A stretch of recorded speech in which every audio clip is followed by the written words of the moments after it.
Press the bell icon on YouTube and don't miss another update.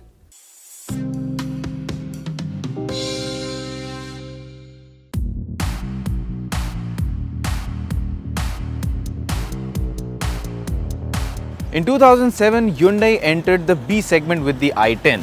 Later, it brought in the new i10, which was named the Grand i10 because Hyundai wanted to continue selling the older i10. Now, today, we have the all-new i10, which is the Grand i10 Nios. Now, this is the third gen i10 and Hyundai still wants to continue selling the older ones. So, yes, the Grand i10 will continue to be on sale. But today, the most important part is this car, the Nios. Now, the Nios is an upgraded car in every way. It's longer, it's wider, it's got new features. Everything's good about it.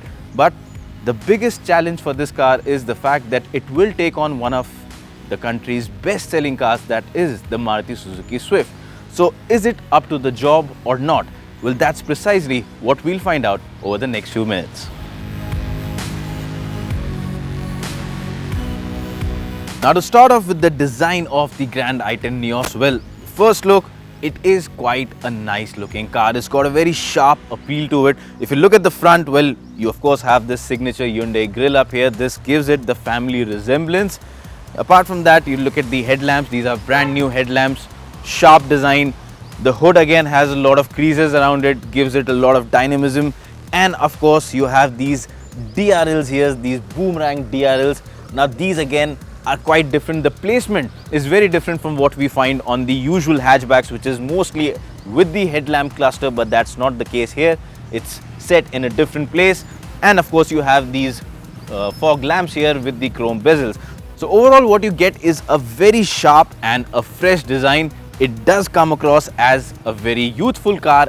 Now, once you move over to the side profile of the Grand i10 Nios, well, the same theme, that is sharpness and dynamism, that was evident at the front is carried on the side as well. So what you have is, again, you can see a sharp profile. There are these strong lines which come across from the tail lamp and of course from the front headlamp. There are also these sharp looking 15-inch alloy wheels. They've got a striking design, look good, look modern, they look premium, and overall they do lend a very handsome appearance to the car. And then of course there are these subtly integrated roof rails which give the car a sporty character. And once you move on to the rear profile of the Nios, well, again you see a lot of action. There are a lot of lines running across, and you can clearly see that the designers have made every attempt to make the car look wider.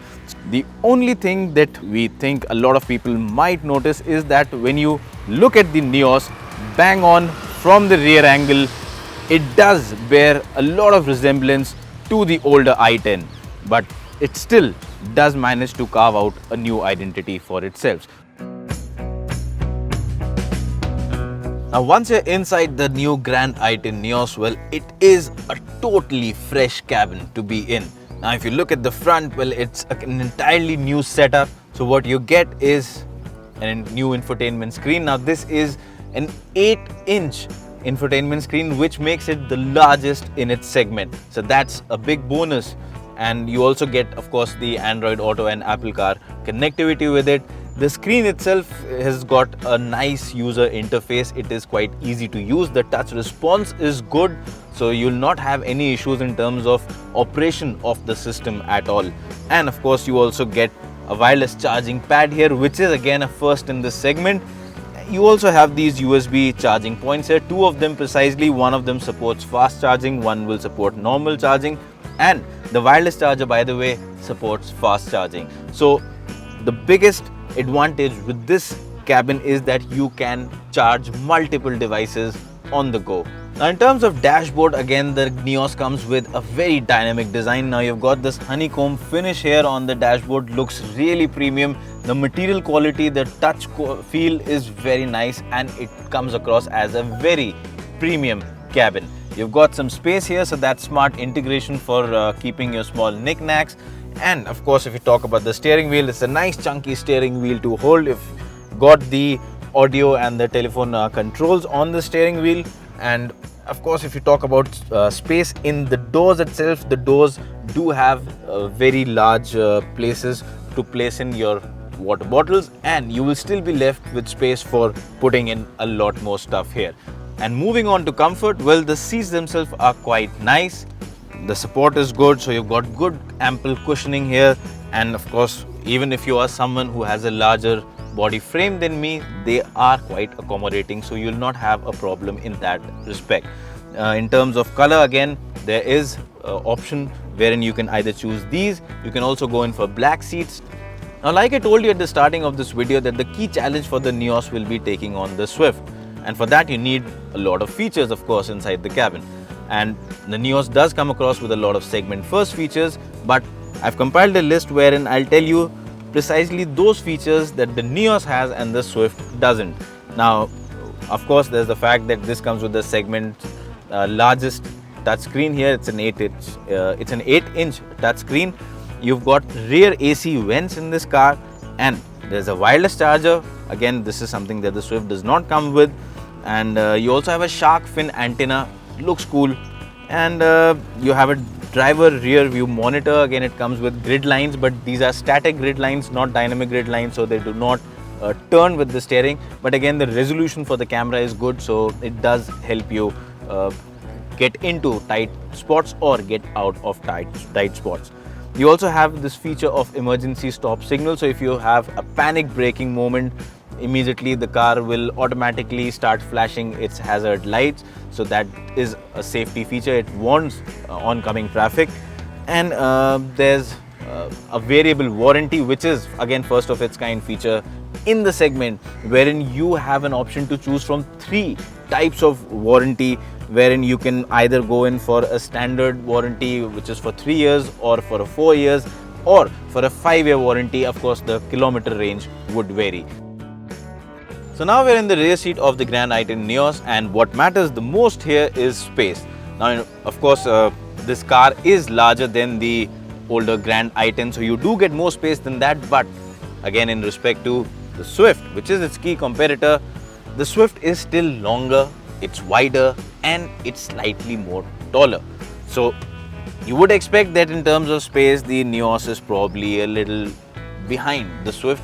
But surprisingly, that is not the case, because in comparison to the Swift, the Nios offers more leg room, it offers more shoulder room, and it offers more headroom.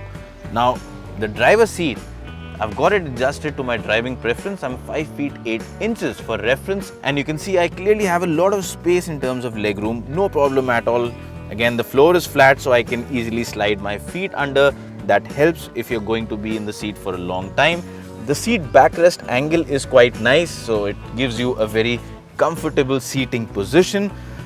And one of the best things about this seat here is the work that the company has done in terms of increasing the under thigh support. So now, someone of my height, the seat is right up till the place where my knees fold. So I've got perfect under thigh support, and this is something very crucial when you're going on long drives and you're at the rear seat. And the other good thing about this seat is the fact that this is a completely flat seat, and of course the hump here again is sort of flat. It's not a very big hump in terms of the transmission tunnel hump, so you can actually seat 3 adults in reasonable comfort. Now let's talk about the driving experience of the Grand i10 Nios. Now, what you get in terms of engine options includes the tried and tested 1.2 litre Kappa petrol engine and the 1.2 litre CRDI engine. Now, the petrol engine offers a healthy power output of 83 PS, whereas the diesel one gives you about 75 PS. Now, if you talk about the drivability, well, the petrol engine is quite a peppy one. It has enough power to move around the vehicle at a brisk pace, so you do not feel a lack of power. You're not left wanting for power, even if you're driving on the highway like we are right now, and you need to pull off overtaking maneuvers. Say you need to overtake the long trailers or the trucks, you can do that without any problem. And in terms of gearbox, what you get here is the option of choosing between a 5-speed manual gearbox or a 5-speed AMT. Now, the best thing about the packaging in the Nios is the fact that you can opt for the AMT in petrol and diesel both. So unlike some other vehicles, not in this particular segment but in a lot of other segments wherein the diesel does not come with an automatic, here you have the option of choosing that with both of them. In terms of gearbox operation, well, the one that we are driving right now, the manual, works flawlessly. The gear ratios are well matched to the engine. The gearbox throws, the throws are not very long and the gearbox slots in very nice, so you can have a bit of fun while driving because the feel of the gearbox is quite nice. As far as the AMT is concerned, well, the AMT too works better on the petrol compared to the diesel, and like an AMT is, it does not give you shifts as quick as a torque converter transmission would, but then again that is not something that reasonably should be expected out of it because it is a cost-effective solution, so you're paying less for it. It does the job. It will effortlessly help you navigate through traffic, and that is precisely what a lot of buyers, especially in the urban markets, demand today. Overall, NVH insulation, that is noise, vibration and harshness insulation, again, a lot of good work has been done inside the car, and as a result of that, a lot of these external noises are just filtered out from the cabin, and that just adds to the premium feel of the cabin. So what you get is a very refined driving experience. In terms of, like I told you earlier, the power is enough, so you can push the vehicle at a brisk pace. The handling is neutral, so it's predictable. The car goes where you want it to go, no problems in that respect. In terms of straight line stability, again, it's good. You can easily hold on to triple digit speeds, and even if you're braking from high speeds, the car does not veer off its line. However, with all that done, at the end of the day, the Grand i10 Nios is still not an enthusiast's car. It is not a car that you would want to drive for the fun of it. If you talk about the steering again is light, good for traffic usage. Of course, if you're maneuvering in tight spots and traffic, it comes in quite handy. But if you're driving at high speed, it does weigh up, but there's no feedback. The feel is very artificial, and that coupled up with the neutral handling does not make it a fun to drive car. But yes, it is perfectly fine for your daily errands. It's perfectly fine for your overall daily practical usage, and that is precisely where the largest section of the buyers in this segment lies. So in that respect, Hyundai has been able to check all the right boxes. So it's time now for a verdict on the Grand i10 Nios, and well, the Grand i10 Nios is a vastly improved package over the Grand i10. It is a truly competitive car in its own segment. It comes up with a fresh take on design. It comes with a new set of features, a lot of them being segment first. In fact, the cabin is spacious, it's got good safety features as well. The car is good to drive in overall experience. In terms of that, the car delivers well. But in terms of a buying perspective, what matters a lot for many buyers is the price. Now, in terms of pricing, the car has been priced quite competitively. So it is priced between 4.99 to 7.99 lakhs. Now, this is a competitive price range for a car of this segment, but it has to take up the great competition from Maruti Suzuki Swift. So where does it stack up against that car? Well, in terms of pricing, this car does offer a very good advantage. The base variant is about 15,000 less than that of the Swift. The petrol top variant is 39,000 cheaper than the Swift. If you talk about the diesel, well, in terms of diesel too, the Magna, that's the base variant, is 33,000 rupees lesser than the Swift, whereas the top version, that is the Asta, is 45,000 cheaper than that of the Swift. Now, add this pricing and what you get is a truly fantastic package in form of the Grand i10 Nios. Yes, some of you might want to debate the fact that this is not as fun to drive as the Swift. That is the case, no doubt about it. But for the larger section of buyers who prefer practicality, features, daily comfort, this does manage to get an edge and set a new benchmark in its segment.